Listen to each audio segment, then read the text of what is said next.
ನಮಸ್ಕಾರ. ವಿಕೆ ಡಿಜಿಟಲ್ ನ್ಯೂಸ್ಗೆ ಸ್ವಾಗತ. ಈ ಕ್ಷಣದ ಪ್ರಮುಖ ಸುದ್ದಿಗಳು. ತೀರ್ಥಹಳ್ಳಿಯ ಉತ್ತರಾದಿ ಮಠದಲ್ಲಿ ಕಳ್ಳತನ, ಕೋಟಿ ರೂಪಾಯಿ ಮೌಲ್ಯದ ಚಿನ್ನದ 16 ಅಲಗಾರತಿ ವಶಕ್ಕೆ ಪಡೆದ ಮಾಳೂರು ಠಾಣಾ ಪೊಲೀಸರು. ನೀಟ್ ಮರುಪರೀಕ್ಷೆಯ ನಕಲಿ ಪ್ರಶ್ನೆ ಪತ್ರಿಕೆಗೆ 4,000 ರು ಫಿಕ್ಸ್ ಮಾಡಿದ್ದ 19 ವರ್ಷದ ವಿದ್ಯಾರ್ಥಿ ರಾಜಸ್ಥಾನದಲ್ಲಿ ಅರೆಸ್ಟ್. ಎಲ್ಲ ವೀಕ್ಷಕರಿಗೆ ನಮಸ್ಕಾರ. ವಿಕೆ ಡಿಜಿಟಲ್ ನ್ಯೂಸ್ಗೆ ಸ್ವಾಗತ. ನಾನು ಸಂಧ್ಯಾ. ತೀರ್ಥಹಳ್ಳಿಯ ಉತ್ತರಾದಿ ಮಠದಲ್ಲಿ ಕಳ್ಳತನ, ಕೋಟಿ ರೂಪಾಯಿ ಮೌಲ್ಯದ ಚಿನ್ನದ 16 ಹಲಗಾರತಿ ವಶಕ್ಕೆ ಪಡೆದ ಮಾಳೂರು ಠಾಣಾ ಪೊಲೀಸರು. ಶಿವಮೊಗ್ಗದ ತೀರ್ಥಹಳ್ಳಿ ತಾಲೂಕಿನ ಮಹಿಷಿಯ ಉತ್ತರಾದಿ ಮಠದಲ್ಲಿ ನಡೆದ ಕಳ್ಳತನ ಪ್ರಕರಣವನ್ನು ಕ್ಷಿಪ್ರಗತಿಯಲ್ಲಿ ಭೇದಿಸುವಲ್ಲಿ ಮಾಳೂರು ಪೊಲೀಸರು ಯಶಸ್ವಿಯಾಗಿದ್ದಾರೆ. 1 ಕೋಟಿ ರು ಮೌಲ್ಯದ ಬಂಗಾರದ ವಸ್ತುವಿನ ಜೊತೆಗೆ ಆರೋಪಿಯನ್ನ ಘಟನೆ ನಡೆದ ಕೇವಲ 1 ಗಂಟೆ ಅವಧಿಯಲ್ಲಿ ವಶಕ್ಕೆ ಪಡೆದಿದ್ದಾರೆ. ತೀರ್ಥಹಳ್ಳಿಯ ಮಹಿಷಿ ಗ್ರಾಮದಲ್ಲಿರುವ ಶ್ರೀ ಸತ್ಯಸಂಧ ಉತ್ತರಾದಿ ಮಠದಲ್ಲಿ ಜೂನ್ 17 ಸಂಜೆ ಸುಮಾರಿಗೆ ಅಂದಾಜು 1.1 ಕೋಟಿ ರು ಮೌಲ್ಯದ 780 ಗ್ರಾಂ ತೂಕದ ಬಂಗಾರದ 16 ಅಲಗಾರತಿ ತಟ್ಟೆಗಳನ್ನು ಕಳವು ಮಾಡಲಾಗಿತ್ತು. ಈ ಸಂಬಂಧ ಮಾಳೂರು ಠಾಣೆಯಲ್ಲಿ ದೂರು ದಾಖಲಾಗಿತ್ತು. ತಕ್ಷಣವೇ ಪ್ರಕರಣದ ಬೆನ್ನತ್ತಿದ ಮಾಳೂರು ಪೊಲೀಸ್ ಠಾಣೆಯ ಪೊಲೀಸರು ಶಿವಮೊಗ್ಗದ ಗಾಂಧಿನಗರದ 25 ವರ್ಷದ ರಾಘವೇಂದ್ರ ಆಚಾರ್ಯ ಬಿನ್ ವಿಜಯೇಂದ್ರ ಆಚಾರ್ಯ ಎಂಬಾತನನ್ನು ವಶಕ್ಕೆ ಪಡೆದು ಕಳ್ಳತನ ಮಾಡಿದ್ದ ಬಂಗಾರದ ಅಲಗಾರತಿ ತಟ್ಟೆಗಳನ್ನು ವಶಪಡಿಸಿಕೊಂಡಿದ್ದಾರೆ. ಬಳಿಕ ಆರೋಪಿಯನ್ನ ವಿಚಾರಣೆ ನಡೆಸಿ ನ್ಯಾಯಾಂಗ ಬಂಧನಕ್ಕೆ ಒಪ್ಪಿಸಿದ್ದಾರೆ. ಘಟನೆ ಸಂಬಂಧ ಪ್ರತಿಕ್ರಿಯಿಸಿರುವ ಶಿವಮೊಗ್ಗ ಎಸ್ಪಿ ಬಿ ನಿಖಿಲ್, ಘಟನೆ ನಡೆದ 24 ಗಂಟೆಯಲ್ಲೇ ನಮ್ಮ ತಂಡ ಪ್ರಕರಣ ಭೇದಿಸಿದೆ. ಆರೋಪಿ ರಾಘವೇಂದ್ರ ಆಚಾರ್ಯ ಎಂಬಾತನನ್ನು ಬಂಧಿಸಿ ಎಲ್ಲ ಆಭರಣಗಳನ್ನು ರಿಕವರ್ ಮಾಡಲಾಗಿದೆ.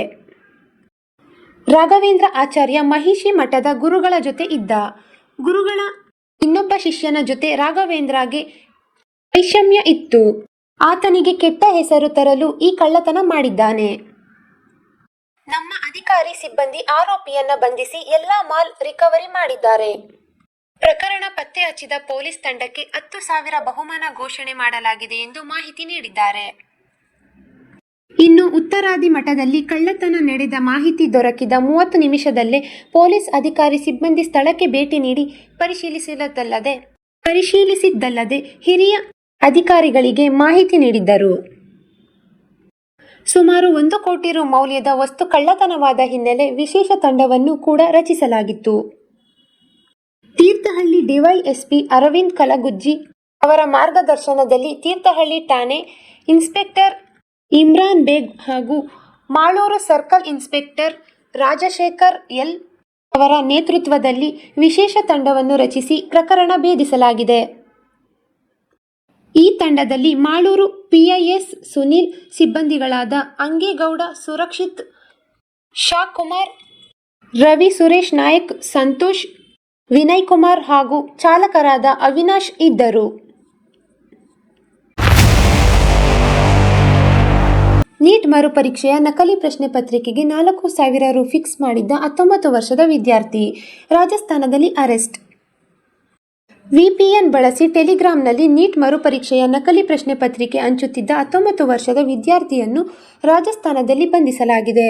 19 ವರ್ಷದ ಆಕಾಶ್ ಬಂಧಿತ ಆರೋಪಿ. ಅಮೆರಿಕ ಮೂಲದ ವಿಪಿಎನ್ ಹಾಗೂ ಪ್ರಾಕ್ಸಿ ನೆಟ್ವರ್ಕ್ ಬಳಸಿ ಟೆಲಿಗ್ರಾಂನಲ್ಲಿ ಒಂದು ಪ್ರಶ್ನೆ ಪತ್ರಿಕೆಗೆ 4,000 ರು ಅಂತೆ ಹಂಚುತ್ತಿದ್ದ ಎನ್ನಲಾಗಿದೆ. ಆರೋಪಿ ಟೆಲಿಗ್ರಾಂನಲ್ಲಿ ಪೇಪರ್ ಮಾಫಿಯಾ ಹೆಸರಿನಲ್ಲಿ ಚಾನೆಲ್ ತೆರೆದು ಇದರ ಮೂಲಕ ನೀಟ್ ಮರುಪರೀಕ್ಷೆಯ ನಕಲಿ ಪ್ರಶ್ನೆ ಪತ್ರಿಕೆಯನ್ನು ಹಂಚುತ್ತಿದ್ದ ಎಂದು ವರದಿಯಾಗಿದೆ. ಈ ಕುರಿತು ತಿಳಿಯುತ್ತಿದ್ದಂತೆ ದೆಹಲಿಯಲ್ಲಿ ಗುಪ್ತಚರ ಇಲಾಖೆ ಮಾಹಿತಿ ನೀಡಿದ್ದು, ಕೂಡಲೇ ಬಿಲ್ವಾರ ಪೊಲೀಸರು ಆರೋಪಿಯನ್ನು ಬಂಧಿಸಿದ್ದಾರೆ. ಪೊಲೀಸರ ಮಾಹಿತಿ ಪ್ರಕಾರ ಈ ಚಾನೆಲ್ನಲ್ಲಿ ಒಟ್ಟು 52 ಸದಸ್ಯರಿದ್ದು, QR ಕೋಡ್ ಮೂಲಕ ಪ್ರತಿ ಪ್ರಶ್ನೆ ಪತ್ರಿಕೆಗೆ 4,000 ರುಗಳನ್ನು ಪಡೆದಿದ್ದಾನೆ ಎಂದು ಕೇಳಿಬಂದಿದೆ. ಸ್ಪರ್ಧಾತ್ಮಕ ಪರೀಕ್ಷೆಗಳಿಗೂ ಕೂಡ ಆರೋಪಿ ತಯಾರಿ ನಡೆಸುತ್ತಿದ್ದು, ನೀಟ್ಗೆ ಪರೀಕ್ಷೆಗೆ ತಯಾರಿ ನಡೆಸುವ ಪುಸ್ತಕಗಳಿಂದ ಫೋಟೋ ಹೊಡೆದು ಅವುಗಳನ್ನೇ ನಿಜವಾದ ಪ್ರಶ್ನೆ ಪತ್ರಿಕೆ ಎಂದು ಹಂಚಿದ್ದಾನೆ ಎಂದು ತಿಳಿದು ಬಂದಿದೆ. ಪೊಲೀಸರು ಆತನ ಮೊಬೈಲ್ ಫೋನ್, ನೀಟ್ ಅಧ್ಯಯನ ಸಾಮಗ್ರಿ ಹಾಗೂ ಇನ್ನಿತರ ದಾಖಲೆಗಳನ್ನು ಬಂಧಿತ ಆರೋಪಿಯಿಂದ ವಶಕ್ಕೆ ಪಡೆದುಕೊಂಡಿದ್ದಾರೆ. ಆರೋಪಿಯ ವಿರುದ್ಧ ವಂಚನೆ, ನಕಲಿ ಪ್ರಶ್ನೆ ಪತ್ರಿಕೆಗಳ ಮಾರಾಟ, ಐಟಿ ಕಾಯ್ದೆ ಮತ್ತು ಸಾರ್ವಜನಿಕ ಪರೀಕ್ಷಾ ಕಾಯ್ದೆಯ ನಿಬಂಧನೆಗಳ ಅಡಿಯಲ್ಲಿ ಪ್ರಕರಣ ದಾಖಲಾಗಿರುವುದು ಕಂಡುಬಂದಿದೆ. ಆರೋಪಿ ಇದೇ ರೀತಿ ಎಷ್ಟು ಜನರಿಗೆ ವಂಚಿಸಿದ್ದಾನೆ, ಇದರ ಹಿಂದೆ ಎಷ್ಟು ಜನರ ಕೈವಾಡವಿದೆ ಹಾಗೂ ಬ್ಯಾಂಕ್ ವಹಿವಾಟುಗಳನ್ನು ತನಿಖಾಧಿಕಾರಿಗಳು ಪರಿಶೀಲಿಸುತ್ತಿದ್ದಾರೆ. ಈಗಾಗಲೇ ಕೇಂದ್ರ ಸರ್ಕಾರವು ನೀಟ್ ಮರುಪರೀಕ್ಷೆ ಹಿನ್ನೆಲೆ ಟೆಲಿಗ್ರಾಮ್ ಆಪ್ ಅನ್ನು ತಾತ್ಕಾಲಿಕವಾಗಿ ನಿಷೇಧಿಸಿದ್ದು ಜೂನ್ 22ರವರೆಗೆ ಜಾರಿಯಲ್ಲಿರಲಿದೆ. ಮೇ 3ರಂದು ನಡೆದಿದ್ದ ನೀಟ್ ಪರೀಕ್ಷೆ ರದ್ದಾಗಿದ್ದರಿಂದ ಟೆಲಿಗ್ರಾಮ್ ಅನ್ನು ತೀವ್ರ ವಿಚಾರಣೆಗೆ ಒಳಪಡಿಸಲಾಗಿದೆ ಎಂದು ಕೇಳಿಬರುತ್ತಿದೆ. ಇದು ಈವರೆಗಿನ ಸುದ್ದಿಗಳು. ಮತ್ತಷ್ಟು ಸುದ್ದಿಗಳಿಗಾಗಿ ನೋಡ್ತಾ ಇರಿ ವಿಕೆ ಡಿಜಿಟಲ್ ನ್ಯೂಸ್.